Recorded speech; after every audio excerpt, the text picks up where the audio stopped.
Hillstead Museum in Farmington, Connecticut is a place where art and nature flourish together, just as the family that designed this estate intended.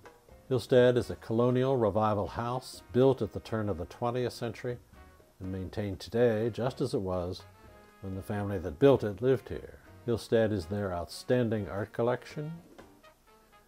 Hillstead is 150 acres of fields, trails, and scenic views. Hillstead is May Market and other seasonal events for the whole family. Hillstead is also a beautiful sunken garden, the site of the annual Sunken Garden Poetry Festival. This program and the ones that follow are an invitation to you to attend this summer's series of poetry and music events. Mimi Madden is the festival's artistic director. If you're one of those people who encountered poetry back in high school and found it dull or obscure, you should try visiting Hillstead Museum on a summer evening and experience poetry in a whole new way. Every other week in the summer, hundreds of people converge at this beautiful estate in Farmington, Connecticut to hear some of the best poets in the country read poetry that is relevant and accessible. Audiences love the informality and outdoor setting of the Sunken Garden Poetry Festival. You can bring lawn chairs or blankets, pack a picnic, or buy dinner and wine from the festival vendors. There's an hour of live music first, anything from jazz to folk to classical. And then you can hear some of America's foremost poets read their work in the quiet of a summer's evening. The festival's ongoing popularity is evidence that poetry still holds an important place in American culture, and that poetry has a unique power to remind us of our common humanity. For this series of television programs, we have selected readings from the summer of 2012, our 20th anniversary season. We hope they'll give you an idea of what it's like to spend an evening in our garden, and we hope that you'll join us in the summer of 2013 to hear the featured poets. Pulitzer Prize winners Tracy K. Smith and Philip Schultz, the human rights advocate Carolyn Forche, Cuban-American poet Richard Blanco, and the well-known and well-loved Billy Collins.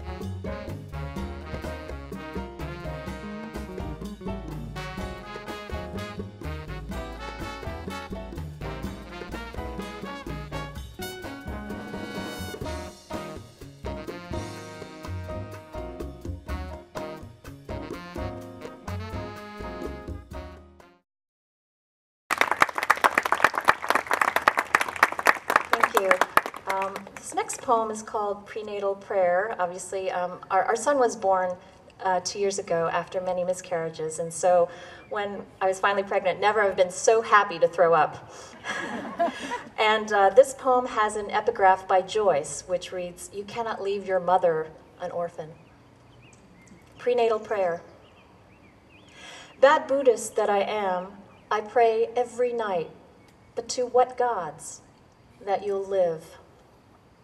Our Lady of Syringes, Our Lady of Pharmaceuticals, Our Lady of Pitocin and Epidurals and Demerol, see him, spare him, son I cannot save.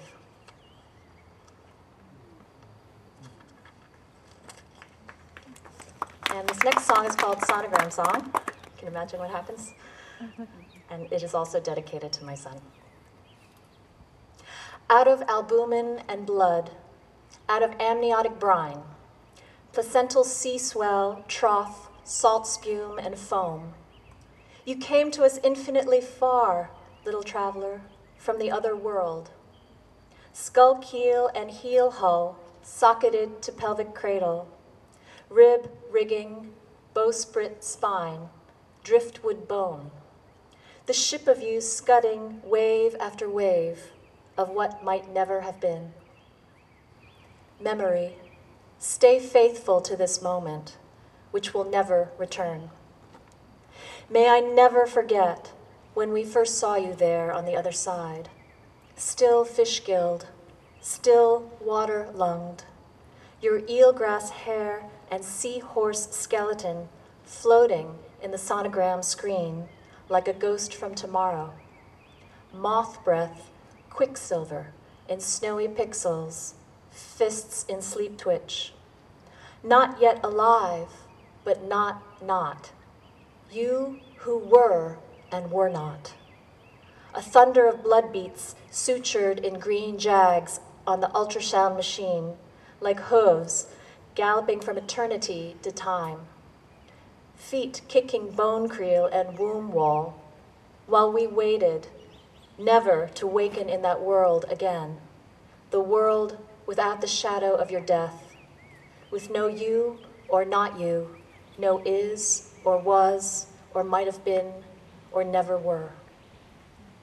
So may I never forget when we first saw you in your afterlife, which was life, soaked otter pelt and swan down crowning, face cauled in blood and mucus mud, eyes soldered shut, wet birth cord rooting you from one world to the next, you who might not have lived, might never have been born, like all the others.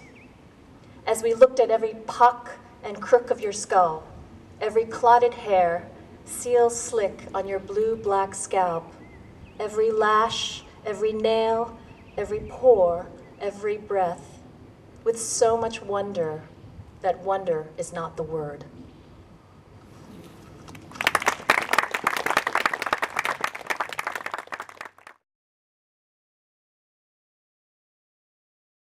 And this next poem is dedicated to my father. It's called Fragments of the Forgotten War.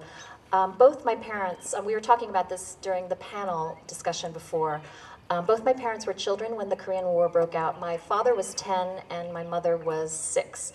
And my mother, very luckily, made it to South Korea with her entire family intact, but my father did not, unfortunately. And actually, both of them, like I said, were born in what is now North Korea. So this is Fragments of the Forgotten War, and this is dedicated to my father, in whose imagined voice it is spoken. You whom I could not protect, when will I forget you? When will I forget the northern soldiers who took you away for questioning, so we never saw you again? We 3 sons fled south in January 1951 without you, with 1 million others on Shinjangno, the old imperial highway between Pyongyang and Seoul.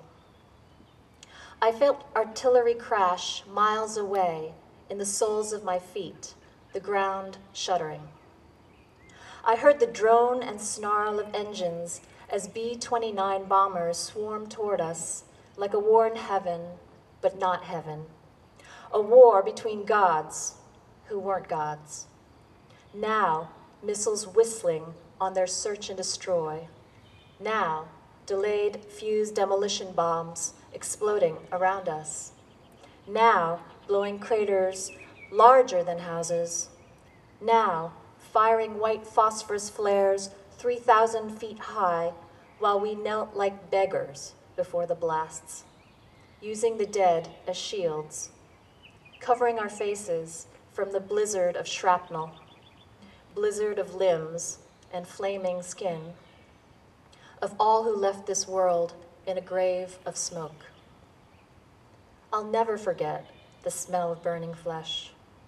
I'll never forget the stench of open sores, pus, gangrene, the smell of people rotting who hadn't died yet, or the cries of the wounded moaning without morphine, a boy sinking his teeth into his arm to take his mind off the gash that ripped his stomach, biting down until you saw bone glint through, like teeth in a mass grave.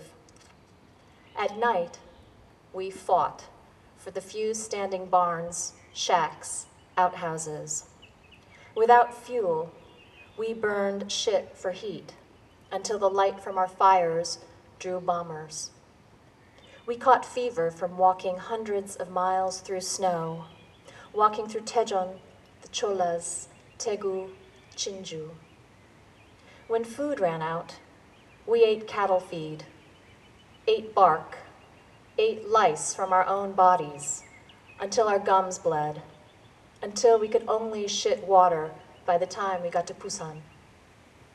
What I wouldn't give to bring back that miserable northern village I hated as a boy. Sometimes, in my dreams, you hoot like a soul owl. What have you done with your life? Who will you become? Who? I know I'm orphaned. I know you suffered, but I'll never know how. I think of the loneliness of the dying, the bodies I saw along the way, rotting separately. I think of that boy biting his arm, who didn't live through the night. Wild dogs gnawing his skull in the morning, his whole face an exit wound. I think of a carcass foaming with maggots, the bone black with hatching flies. The next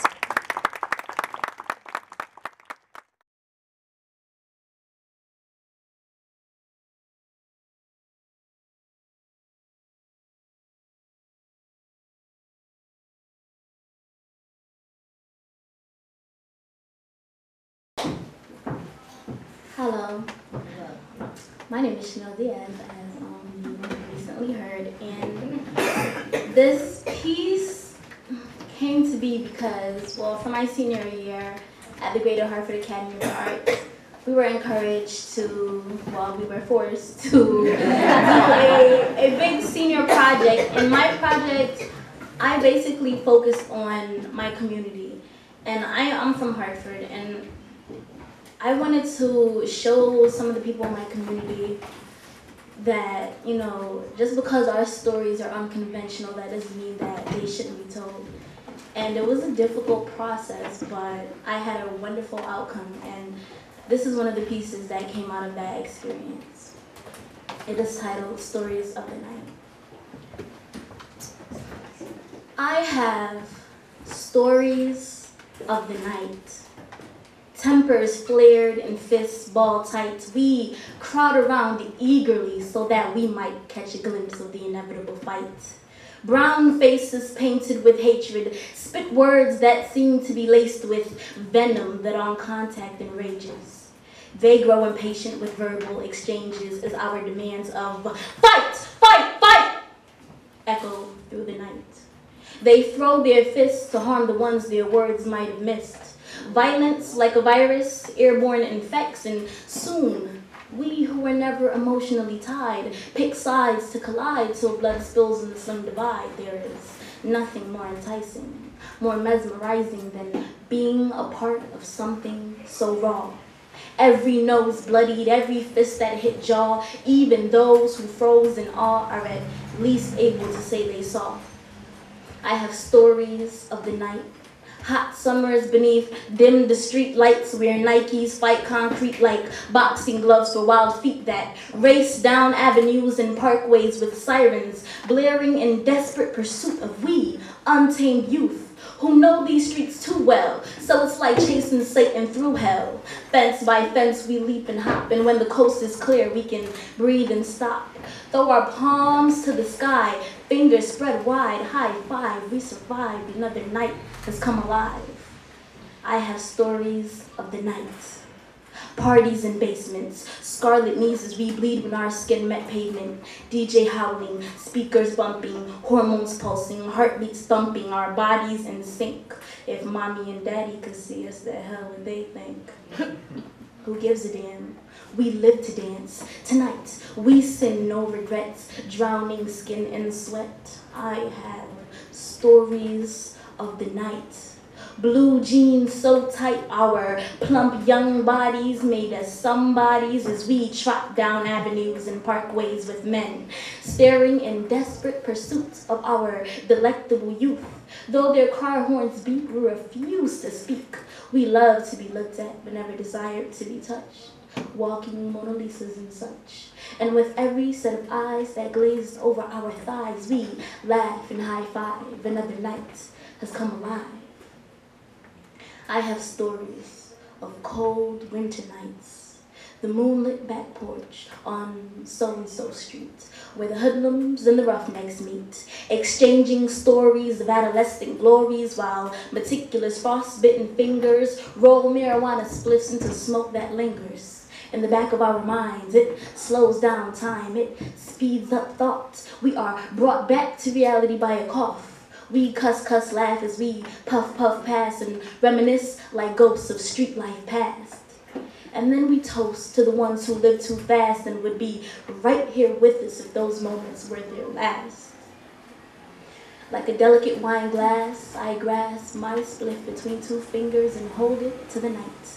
And for a brief moment, I wonder what it would be like to tape lips to the moon so that he might relay the way our little world unravels in the absence of day. Night after night in this city, as my stories unfold, he watches from the heavens, indifferent and cold.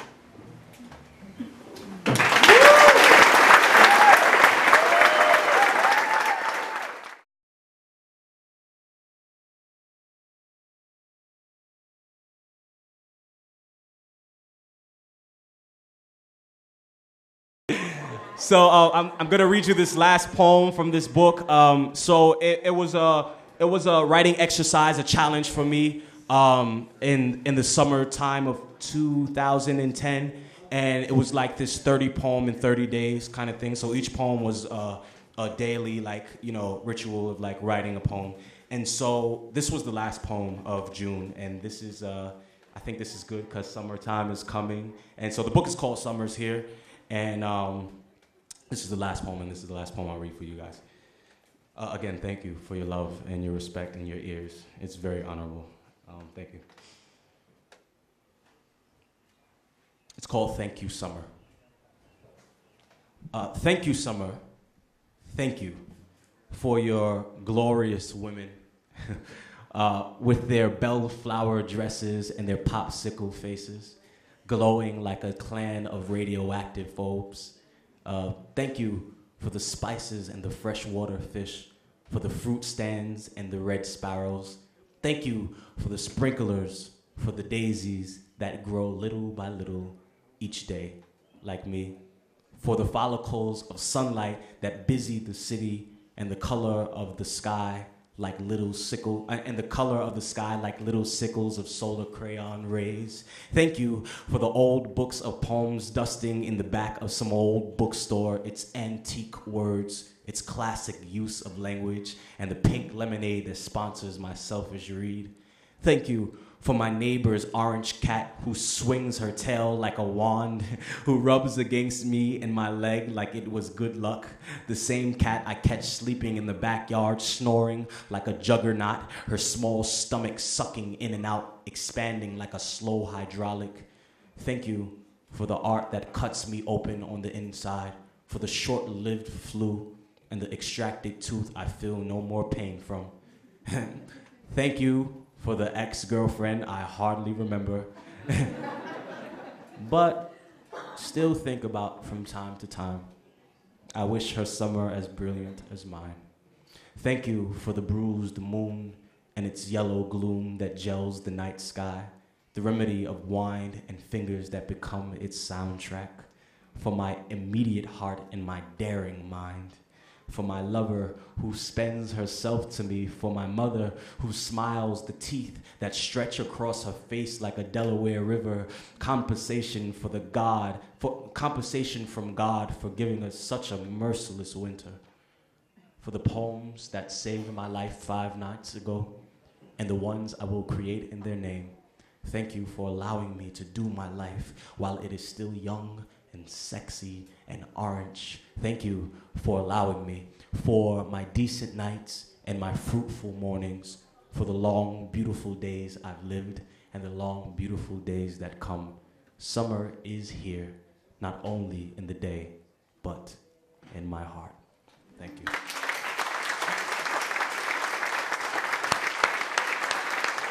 Please give a round of applause for yourself. You guys are awesome.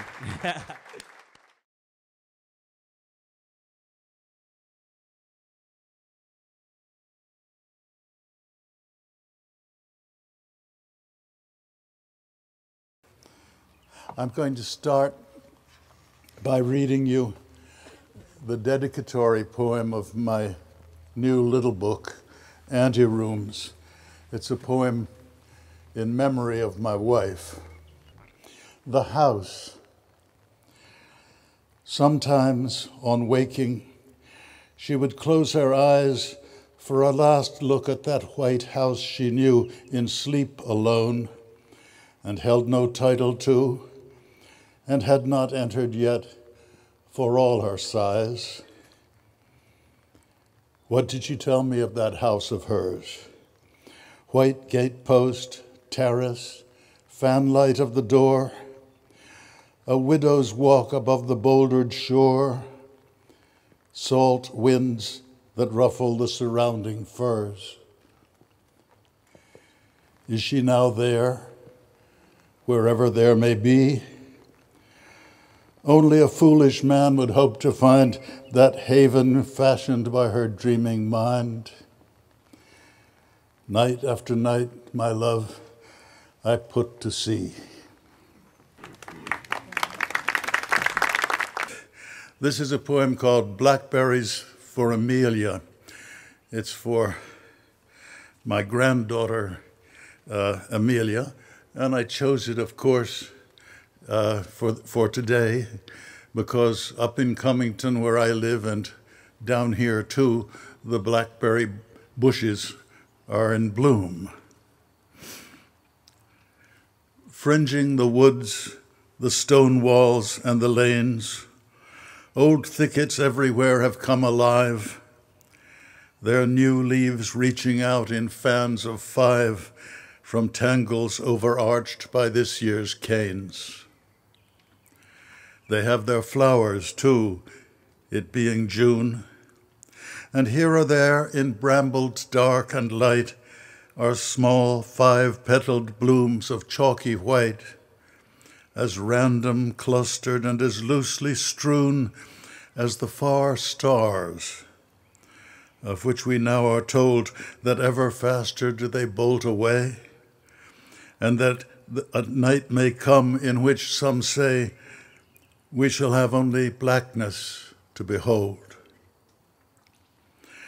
I have no time for any change so great, but I shall see the August weather spur berries to ripen where the flowers were, dark berries, savage sweet and worth the wait.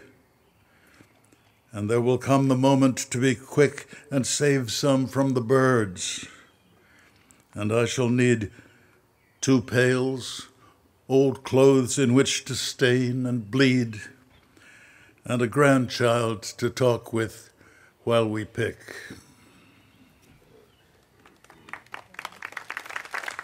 Thank you.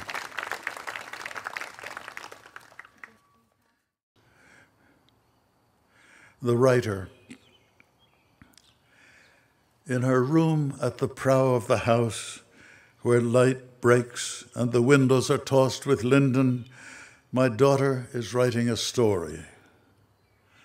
I pause in the stairwell, hearing from her shut door a commotion of typewriter keys like a chain hauled over a gunwale. Young as she is, the stuff of her life is a great cargo, and some of it heavy. I wish her a lucky passage. But now it is she who pauses, as if to reject my thought and its easy figure. A stillness greatens in which the whole house seems to be thinking. And then she is at it again with a bunched clamor of strokes, and again is silent. I remember the dazed starling which was trapped in that very room 2 years ago. How we stole in, lifted a sash and retreated, not to affright it. And how for a helpless hour through the crack of the door we watched the sleek, wild, dark, and iridescent creature batter against the brilliance, drop like a glove to the hard floor or the desktop, and wait then, humped and bloody, for the wits to try it again. And how our spirits rose when, suddenly sure, it lifted off from a chair back, beating a smooth course for the right window and clearing the sill of the world. It is always a matter, my darling, of life or death, as I had forgotten, I wish what I wished you before, but harder.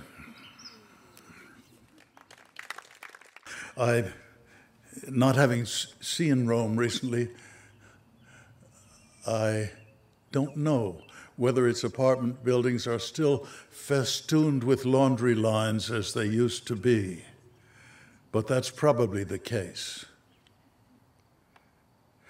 As this poem begins, you're waking up in your Roman bedroom, and what's wakened you is the squeak of laundry lines and the sight of your neighbor's first laundry being drawn across the window. The title of the poem is Love Calls Us to the Things of This World. The eyes open to a pry of pulleys, and spirited from sleep, the astounded soul hangs for a moment bodiless and simple as false dawn. Outside the open window, the morning air is all awash with angels. Some are in bed sheets, some are in blouses, some are in smocks, but truly there they are. Now they are rising together in calm swells of halcyon feeling, filling whatever they wear with the deep joy of their impersonal breathing. Now they are flying in place, conveying the terrible speed of their omnipresence, moving and staying like white water. And now, of a sudden, they swoon down into so rapt a quiet that nobody seems to be there.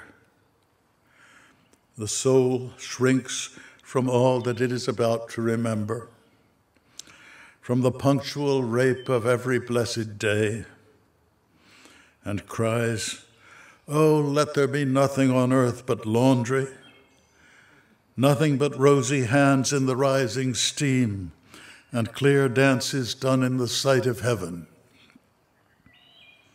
Yet, as the sun acknowledges with a warm look the world's hunks and colors, the soul descends once more in bitter love to accept the waking body, saying now in a changed voice as the man yawns and rises, "Bring them down from their ruddy gallows.